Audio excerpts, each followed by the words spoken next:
ასე რომ საფრანგეთმა ჩემპიონთა ლიგა მოიგო, რაც უზარმაზარი მოვლენაა. თქვენი ფიქრებდით, რომ მთელი ფრანგი ხალხი ამ დიდ საფეხბურთო გამარჯვებას იზეიმებდა, გარდა იმისა, რომ მათ ეიფელის კოშკის დაცვა გადაწყვიტას? დიახ, ვისურვებდი, რომ გადაჭარბებით ვამბობდე. არა, ასე არ არის. პარიზიდან გავრცელებული კადრები სიგიჟეა. და შეიძლება გაიფიქროთ, რატო არიან პარიზელები, რომლებიც ამ დიდ საფეხბურთო გამარჯვებას უნდა ზეიმობდნენ, ქუჩაში და ანადგურებენ საკუთარ ქვეყანას. ეს იმიტომ, რომ ისინი ნამდვილი პარიზელები არ არიან, რა გასაკვირია. ესენი არიან მიგრანტები, რომლებიც შემოვიდნენ და პირდაპირ ანადგურებენ საფრანგეთს. თქვენ არ დაიჯერებთ ამ კადრებს. კიდევ ერთხელ გახსოვდეთ, რომ მათ ჩემპიონთა ლიგა მოიგეს, რაც უზარმაზარი მოვლენაა. ეს ძალიან ამაღელვებელია.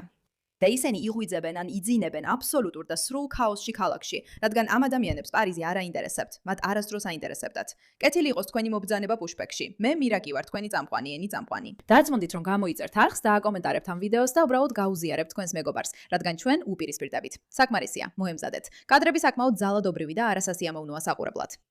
კარგი, ეხლა თქვენთვის ვინც აპირებთ უყუროთ ეიფელის კოშკის დამწვარი კადრებს და შემდეგ ითქვით რამე სულელურს მაგალითად, მაგრამ როგორ იცით ვინ არიან ეს ადამიანები? უბრალოდ მოусმინეთ. მოусმინეთ ერთი წამით.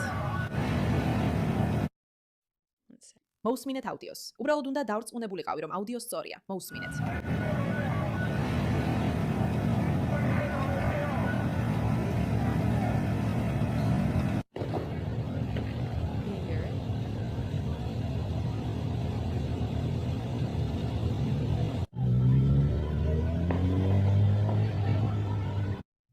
ვერ გამოუხატავ, რამდენად შემაშფოთებლად მიმაჩნია ეს კონტენტი.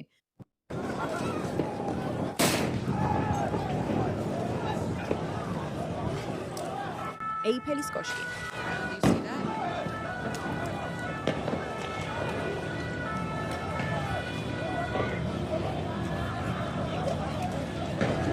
დაიმახსოვრე, ისინი ამ დიდ გამარჯვებას უნდა ზეიმობდნენ. ეს ძალიან მნიშვნელოვანია. საფრანგეთსა და ინგლისის პრემიერ ლიგას ყოველთვის ჰქონდათ მეტოქეობა. Paris Saint-Germain-ი Arsenal-ზე თამაშებოდა და Arsenal-ი დამარცხდა, რაც დიდი დარტყმაა დიდი ბრიტანეთისთვის, მაგრამ აი რას აკეთებენ ისინი ამ გამარჯვების საპასუხოდ?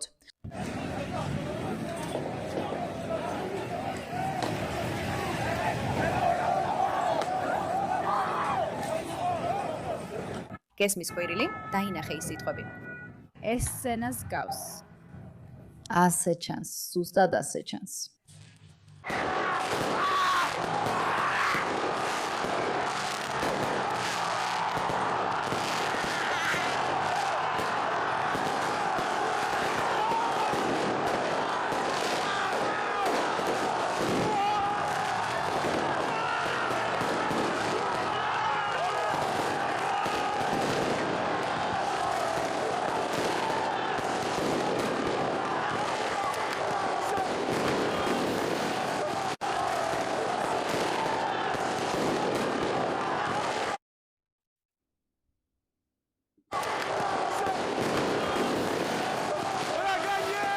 ეხლა თუ ამ ვიდეოს უყურებთ, ალბათ ხედავთ როგორც მე. კარგი, აქ არის ბევრი ადამიანი, რომლებიც როგორც ჩანს მიგრანტები არიან, მაგრამ ასევე არის ბევრი ადამიანი, რომლებიც უბრალოდ საფრანგეთის ჩვეულებრივ მცხოვრებლებს გვანან. და თქვენ მართალი ხართ, მაგრამ კიდევ ერთხელ მოდით რაღაცას უყუროთ.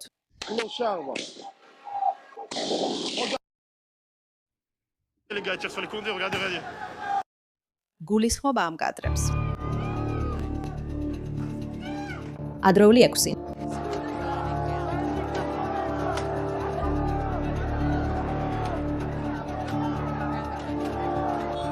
რადგან რა თქმა უნდა თუ ფეხბურთის თამაშს მოიგებ, მოძრაობა უნდა ჩაშალო. მოდი ეს ვნახოთ. პარიზი ცეცხლშია. ანუ ეს საზიზგრობაა. საზიზგრობაა. მეტი ვიდეო. და მინდა ეს ვიდეო გაჩვენოთ, რადგან დიდ ბრიტანეთში ვიღაც სტუდენტიდან სტუდენტთან მიდიოდა. თუ ყურადღებით მოусმენთ, ფონზე გაიგონებთ ალაჰ აკბარის ყვირილს, რაც უცნაურია იმის გათვალისწინებით, რომ ეს ფეხბურთის თამაშის აღნიშვნაა. ეიფელის კოშკი მართლა გულსადგენია.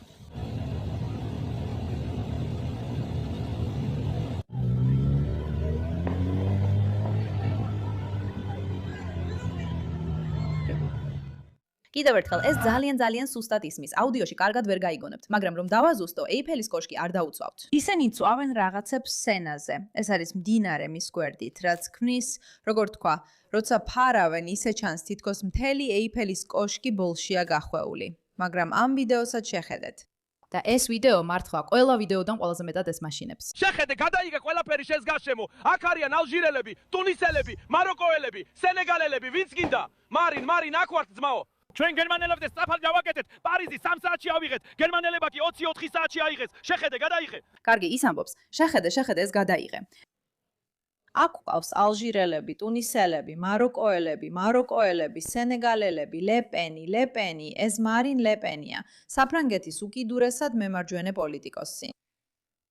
ჩვენ შევძელით პარიზის დაპყრობა უფრო სწრაფად ვიდრე გერმანიის არმიამ 1940 წელს. ჩვენ მხოლოდ 3 საათი დაგვჭირდა. აი ამას ატვებიან ისინი. შეხედე. ჩვენ დავიფყარით პარიზი. ჩვენ დავიფყარით უფრო ნაკლებ დროში ვიდრე გერმანიამ 1940 წელს, რა საზიზღრობაა.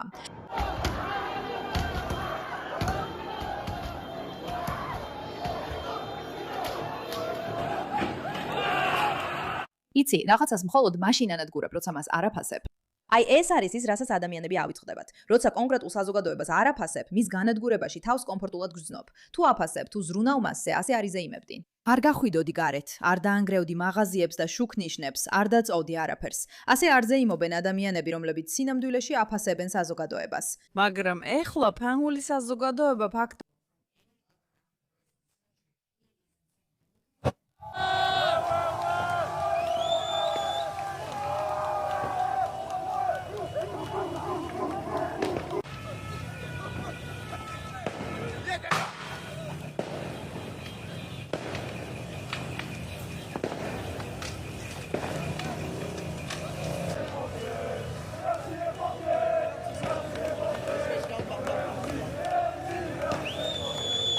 გესმით როგორ ყვირიან ალლაჰ აკბარს. ეხლა თუ ამას უყურებთ და ფიქრობთ, კარგი, უბრალოდ უცნაური, ხმაურიანი ღამე იყო, არაფერი განსაკუთრებული, ვერაფერს გააკეთებ, ყველანი ცოტა ზედმეტად აღიგზნენ. მინდა გაჩვენოთ, როგორ გამოიყურება პარიზი ამ მომენტში, ეს ვიდეო, რომელიც მართვა. კარგი და ამ მიგრანტებიდან ზოგიერთები იწყებენ მის შებგურებას. და როცა ის ჩამოდის, რომ უყვიროს მათ, კიდევ ერთი ართმევს მის ველოსიპედს. კარგია, არა? ელეგანტურია.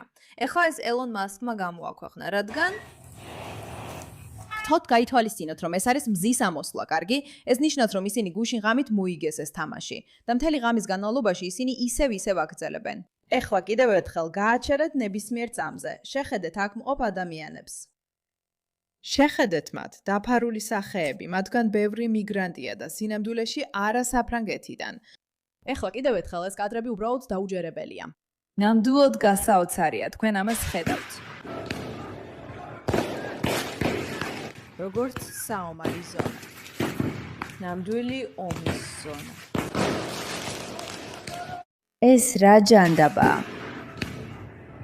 ნამდვილი წაგებული.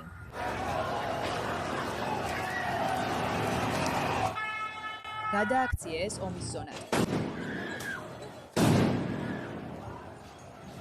მართლა ომის ზონას გავს, როცა ისინი ამ თამაშს იგებენ. ეხლა მინდა ეს ვიდეო გაჩვენოთ, რადგან საინტერესო მასალაა. ვიღაცამ დაწერა, რომ ახალმა ფრანგებმა პარიზი ამაღამ მთლიანად გაანადგურეს, მხოლოდ იმიტომ, რომ ფეხბურთის თამაში მოიგეს. ყველა მათგანი უნდა დააკავონ და გააწევონ. უყურებ ამ ვიდეოს და ფიქრობ, რა ჯანდაბაა ეს, ხო? მანქანები გადაბრუნებულიან, გრევა და ასე შემდეგ. და შემდეგ ამას კონტექსტის გარეშე კითხულობ. ეს ვიდეო 2022 წლის დეკემბრისა. საპროტესტო აქცია პარიზში. არა 30 მაისის იმ დღეს ჩემპიონთა ლიგის ფინალში PSG-ს გამარჯვების შემდეგ არეულობები იყო. კარგი, ასე რომ უყურებ ამას და ხვდები, რომ ეს ერთჯერადი შემთხვევა არ არის, ეს მუდმივი მოვლენაა, რომელსაც ეხლა პარიზი ებრძვის, რადგან მათ ისლამისტებს მისცეს საშუალება ყველაფერი დაეკავებინათ. ეხლა მოდი ერთი წამით დავფიქრდეთ, მოდი უბრალოდ მოვძებნოთ ეს. ისლამის პროცენტული მაჩვენებელი პარიზში. კარგი, 10-დან 15%-მდე რამდენი მიგრანტია პარიზში. დავწერე, აქ არის მართლწერის შეცდომა.